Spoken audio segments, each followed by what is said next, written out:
Well, we have some extremely positive news for you today. Robert F. Kennedy Jr. just rejected a major UN push for the control of global health, and it has seriously positive implications for America. Just to give you a rough idea, this was at the fourth high-level meeting of the UN General Assembly on the prevention and control of non-communicable diseases and the promotion of mental health and well-being.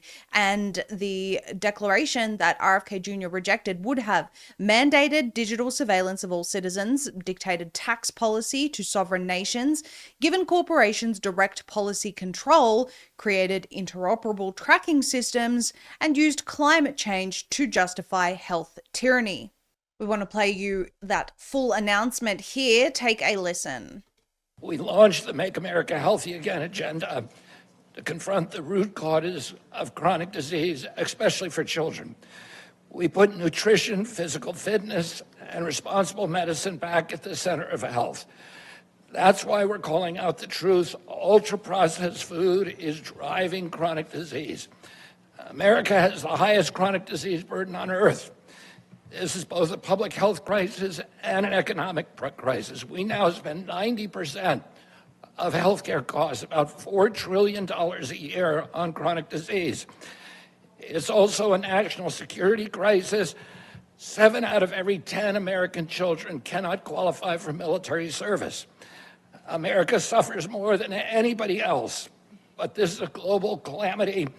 More than 40 million people die around the world each year from chronic disease, and 7 out of the 10 most common causes of death are chronic disease. President Trump wants to lead the effort globally against ultra-processed foods and the medical and physical illness associated with it. We're calling on the international community to come together to combat this scourge. We cannot defeat the epidemic alone, but the UN's approach is misdirected. It attempts both too little and too much. It exceeds the UN's proper role while ignoring the most pressing health issues. And that's why the United States will reject it. More specifically, we cannot accept language that pushes destructive gender ideology.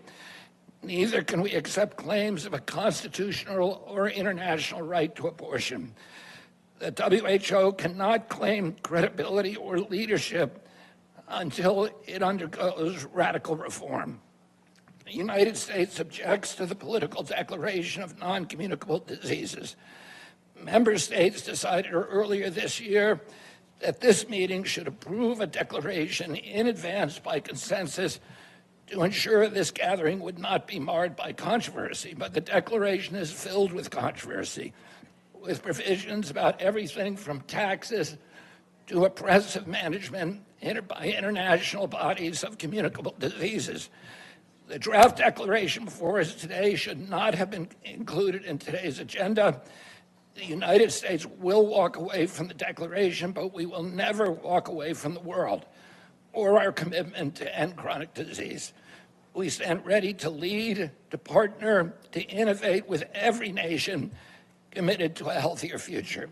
Now, we wanted to play that whole thing because, as you can see, it's really not that hard for a country's health representatives or top of the food chain when it comes to health leadership to go into the WHO or the UN and say, look, this is not adequate. It's not adequate because it doesn't address these issues. Plus, you're overextending your authority. You are encroaching on our sovereignty, and we will be having none of it.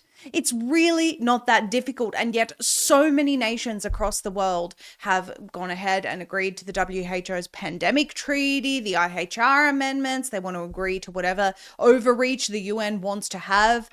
And every single nation can take a leaf out of RFK Jr.'s book right there and say, no, we're going to manage this ourselves. And whilst I do have my criticisms of the injection of Palantir into all of these systems, and you all have heard us talk about those things, ultimately, the first step is removing every country being involved in these international bodies that are not elected, wanting to have centralized control over their countries and have it managed inside their own countries respectively. And of course, there needs to be pushback against some of these biotech companies and surveillance companies in the US. That still stands.